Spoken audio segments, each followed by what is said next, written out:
peace. I have a perspective.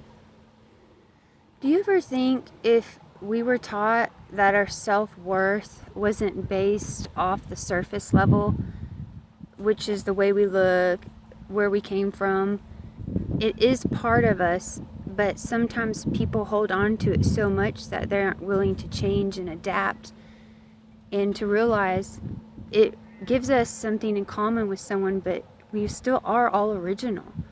And then some people throughout their life can play that same storyline and not grow, and then victimize themselves and have all the opportunities to change, but then they still fall victim to their inner demons or to that story, because they do only hold on to that story, that surface level story, which then becomes deeper, like, and entangled. But like, we're all original, and I'm just going to say this over and over again. We are all equally original. We are all equally different. We relate to people based off little things, what we eat, what we look like, the skin. And I get how history's been, but in order to change that, we have to really teach that, and that we all have our own path, and everyone has their own direction, and some people hold on to it and not. Because if not, we'll say that it's the same storyline as it's been recycling and cycling over and over in history. If we we all understand, yeah, we relate to people, but how about we relate to not relating, to being different? And I know a lot of people get this, but like, to the core get it. Like, we are all original. You know, I know some people that tell the same story. They have so many opportunities to change, and some people, abundance isn't, they can have everything handed to them in the material world, the surface level world, but they still have those inner demons of not being good enough and not worthy, because they're living the same story that they felt as a kid. And sometimes people like that have addictions, abuse, depression, anxiety, you know, like, I mean, God, there's like so many aspects, but they don't even change when they have so many things, blessings right in front of them, because they're still surface levelly living the same story. I mean, that's deep too, but like, change. And you can't blame other people. You can't hold blame to someone else. Take accountability to how you think. You are in control of your mind. You can't control other people. So that to me is trying to get stupid, not calling other people stupid, but just the best way to express it. Because why would you try to control someone else? And why wouldn't you just love yourself and be kind to those people and tell yourself a different story, that you are worthy and you are original? You don't have to be like your parents. You don't have to be like the history. You don't have to keep playing into the same cycles over and over again. And karma's real. But this goes in so many aspects, but I don't know. Just recently, I know someone that I'll just say it in short, was adopted. And I'm not saying this for everyone, but just this is perspective based off of somebody I know, and just an example.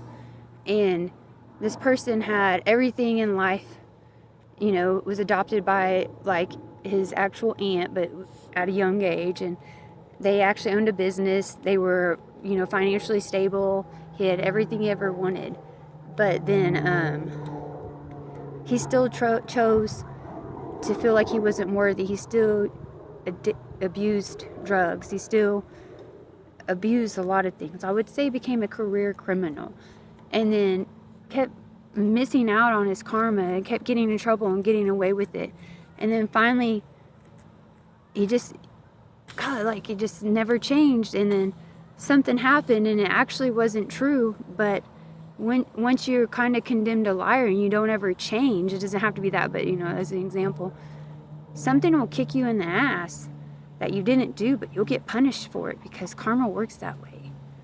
But looking at it, you can't change it. It's a good lesson. But if this person would have just changed and knew their worth and quit telling that same story that it was an adopted kid and the family didn't want him, and then he'd be just like his dad because his dad died in prison. Well, I mean, turns out, look at the cycle that happened. He's gonna probably die in prison, because probably going to get life in prison for something he didn't do, but it was the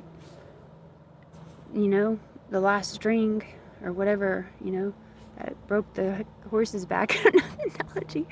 But all I know is this person, and always told the same story, so it didn't matter how old he got, he still didn't feel worthy or loved because he played that same story over and over. And none of the other stuff really mattered, but he trauma bonded with a lot of people and they stayed stuck. And in a sense of even like everything else, we relate to people, and sometimes we stay stuck in that cycle because we only think we can relate to people that have similar traumas, that look like a same culture or anything. And then we end up getting stuck because we're not open to change and seeing that everyone's original. We all can relate, but we all can change, and we don't have to stay the same. I don't know if you get me, but it's nice to have things in common. But I believe part of the human nature is fear. And it's fear that you can't have anything in common. And it's like fear of being alone, when we don't have to be alone, but we can all see each other's differences as we can relate to them, because we can relate that we're all original and different. So why not look at it that way, instead of dividing ourselves still and segregating everybody into commonalities, when we can all be commonly uncommon and perfectly perfect, original. This does make sense if you think really deep on it.